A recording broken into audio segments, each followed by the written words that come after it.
going on, guys? Faz here from Beckett Boy, and we're back again with another video.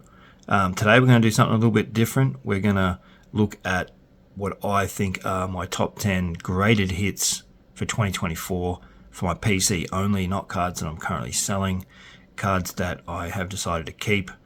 We're going to jump into what the card is, what the grades are, and what the perceived market value would be if I was to sell the card on eBay.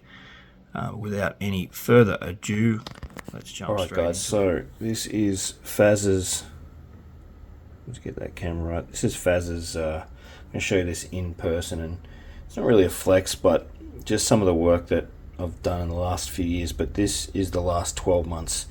2024, my biggest returns for my PC, personal collection, cards that are not on the market anymore, the ones that I think are the most valuable.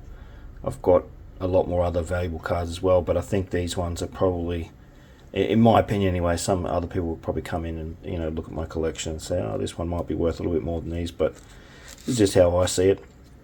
I do keep an eye on eBay trends and prices and things like that, so I'm going to go straight down the line here. The first one, Peter Dacos rookie card. Now I've got 3 of these, 2 4s and a 5. Finding these in good condition is extremely hard. This one I had to purchase the full set of the Collingwood 1981 team set. I can't remember how much I paid for it, but it was a little bit. Raw, these go for about 150. So a 5, probably looking at around, I'm going to say 350 plus, given that condition on most of the ones I've graded hasn't. That's the highest grade I've ever got. And I think the 4, I've sold 1, and I've got another 2 that are up for sale. So alright, let's move on. Next is the 1994 Select AFL Nathan Buckley. That's his rookie card. I've graded a few of these before, and they usually get 6s and 7s. Getting a 9 was unbelievable, and yeah, I was super stoked with that. Probably around about a $400 card, given raw these are about 150 as well, so obviously they're 2 of Collingwood's most established players. Alright, and this was one that came in recently, the 1983 Scanlon's stickers, Lee Matthews, and this graded in at a 9, so probably around $200 for that card, maybe more, maybe a lot more. I'm just putting a rough estimate on it. But yeah, they're pretty rare. I don't think there's any more on eBay available for those. The same one, but the non-sticker version, the 1984 Scanlon's VFL Lee Matthews. To put this in perspective, there is a PSA 8 on eBay, I think for about $375 from a reputable seller, so not just some person that's gone boom. So that's probably a better gauge on it. If you search it up, you'll see it right now. It's available now, unless it's been sold. So I'd say that grades between PSA and CGA are fairly similar, probably slightly less for CGA. So I would say this card would be around about a $300 card, given the PSA one is going for around $350. Alright, into some modern stuff, and we've got the Will Ashcroft 2024 Select Stars Thunderbolt Refractor. Now these are pretty expensive. Raw is about $100, so I'd imagine a 10. Now Ashcroft is not, despite his reputation and status, he's at Brisbane, so his cards, they do sell, but they're not. It's not like a Dacos that just fly out of the doors if you've got 10. So I would say this card is somewhere between $150 to $250 on a good day. But yeah, still a really, really nice one. I've got a couple of these, so there's that. And then on to the next one, the same card but the Nick Dacos version. Now, to put this in perspective, I did sell a 9 of his in this for $250. The big player refractors, yeah, definitely do well. I sold a Dusty 10 for $225. These were CGA 10s, and a Dacos 9 for $250. So I'd say this would be about a $300 card, $350 on a good date if you got a good buyer. Bad day, probably $250. So some good dollars there. Next up, moving into SGC, and I was absolutely stoked when this came in. I originally had it for sale on the market, and then decided to build a small PC of Mac Andrew. I've got two of his DPS cards. The other one is a 9.5/10 for SGC. Decided to sell that. I've had multiple offers. Had a lot of offers on this, but guys just trying to kick tires and lowballing, saying I'll give you $50, I'll give you $100. This card would be around about a $300 card. $250 to $350 is probably the price where I'd see it.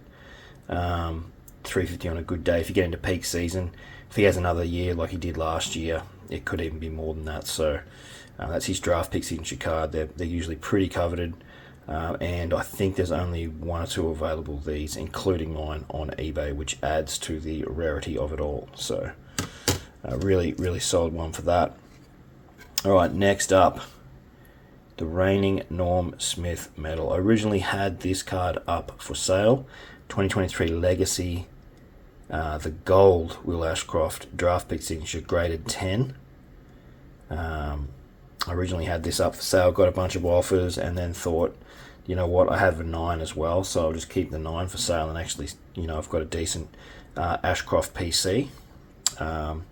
So I've got a bunch of his insert rookie cards that are all graded. That's probably the pick of, well, it is the pick of all of them. And yeah, really great to have in the PC. I'd say in terms of value, this card would be worth over $1,000, probably $2,000 on a good day. And he's obviously Premiership player now, and Norm Smith.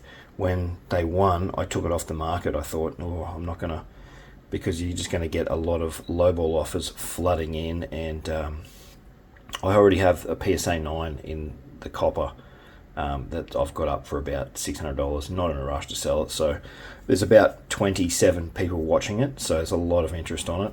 To put it in perspective, this also had a lot of views and watches when I had it on eBay, and then decided to pull it off and add that to the PC, as I think it's just going to go up in value. Alright, a bit of a switch in direction here. But this is a 1993 Buttercup Borders Ashes Hero Shane Warne, and this graded a 10. When this came in, I've got a few of these. I think there's a set of about 20 or something like that. Does it say how many? 24. So there's number 20 and 24. I've got 5 of them, I think. And obviously these have got a scratchy on them. These came in your bread back in the day. The ones that I've kept are all unscratched, which just adds to the rarity. And because a lot of people scratch them, so I don't bother with those because they've been defaced. But yeah, that's really good. To put in perspective, I had a 7.5 of this recently, only about a month ago, and it sold for $175. So a 10. And that was CGA as well. So 10, I'm guessing, probably 400. And it is his rookie year, so really solid on that one. When it came back at 10, I was obviously very happy with that. All right. And to cap this out, the number 10 of this year's graded return hits, cards that I have purchased, sent off for grading, and then come back. So it's been all stuff that I've orchestrated, from sourcing the card, cleaning it down, identifying that it could grade high, and then sending it, is the 23 Regal Swan Didac Shaw Johnson Quad Signatures 2010 Premiership Stars.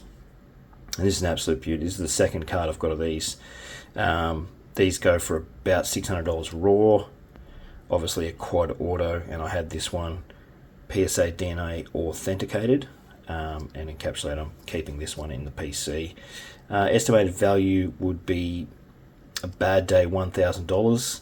I'd say medium about $1,500, and on a good day over $2,000, depending on how happy your Collingwood person would be to buy this. You could potentially even get more. 2.5k would not be out of the realms of possibility with a card like this. So that's this year's cards. The other one I've got of that is obviously the SGC. I've just put that up for sale. Not in a rush to sell it, so already got a ton of views and watches. Obviously got some big names on there, and it's the Premiership wrap pack. Only 60 of these made, which adds to the whole mystique of it.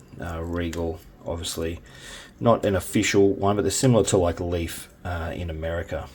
Their cards are absolute quality though, and you get to watch them do the signings on Facebook. That is it for the year of 2024 in recap.